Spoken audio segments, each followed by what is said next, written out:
এখন কিন্তু ডাক্তাররা এই ডেঙ্গুতে ভালো চিকিৎসা সম্বন্ধে ভালো জানে। স্যালাইনের যে সংকটের কথা ভাবা হচ্ছে সেটা নিয়ে আমরা মিটিং করেছি, তাই না? আমি আশা করি সে ধরনের কোনো সংকট হবে না, তবে ডেঙ্গু না হোক এইটা হলো আমাদের সবার প্রার্থনা। ঈদ উদযাপনের সময় এবং নববর্ষের এই বিশাল ছুটিতে হাসপাতালের কার্যকর্ম সব ভালোভাবে চলছে এবং এইবার আমরা যেটা মন্ত্রণালয় এবং ডিজি থেকে একটা প্রশাসনিক আদেশ দিয়ে আমার ডাক্তার ভাইরা যারা কাজ করে তাদের জন্য খাবারের ব্যবস্থা, কারণ এটা আমি নিজে ফিল করছি। আমি যখন বার্নে কাজ করতাম আমি দেখছি রাত্রেবেলা আমার একটা মেয়ে না খেয়েছিল একদিন, কোনো হোটেল সব বন্ধ থাকতো।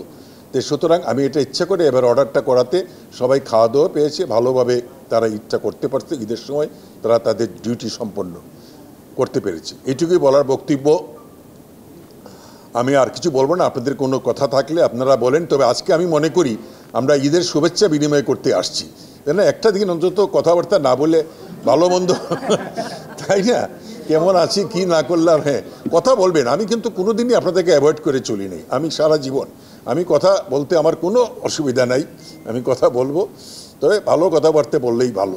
ধন্যবাদ। জয় বাংলা, জয় বঙ্গবন্ধু। স্বাস্থ্য মন্ত্রণালয়ের প্রস্তুতি যেটা আমরা হাসপাতালগুলোকে বলে রাখছি ডেঙ্গুর জন্য। এখন একটা জিনিস মনে রাখেন, এখন কিন্তু ডাক্তাররা এই ডেঙ্গুতে ভালো চিকিৎসা সম্বন্ধে ভালো জানে। স্যালাইনের যে সংকটের কথা ভাবা হচ্ছে সেটা নিয়ে আমরা মিটিং করেছি, তাই না? আমি আশা করি সে ধরনের কোনো সংকট হবে না, তবে ডেঙ্গু না হোক এইটা হলো আমাদের সবার প্রার্থনা। ডিজাস্টার না হবে, এবং ডিজাস্টার না হতে গেলে কি করতে হয় এটা তো আপনারা ভালো করে জানেন। আমরা যদি আমাদের বাসা বাড়ি সব কিছু পরিষ্কার রাখি, একবার অসুখ হয়ে গেলে তখন চিকিৎসা, মানুষ পুড়ে গেলে তখন আমাদের কাছে আসে, কিন্তু মানুষ যাতে না পুড়ে, মানুষ যাতে ডেঙ্গু না হয় সেই দিকে আমাদেরকে কাজ করতে হবে।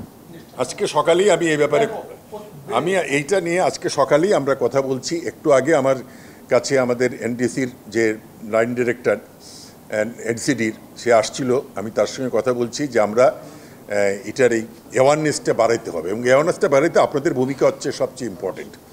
আমি কিন্তু বার্ড হাসপাতাল বানাইছি কিন্তু আপনাদের ভূমিকাই, জনগণের কাছে মানুষকে প্রচার করার জন্যই আজকে এত বড় হাসপাতাল, এবং এটা যে কত কাজে আসতেছে এখন তো মানুষ বুঝছে, এটা তো কোনো সন্দেহ নেই।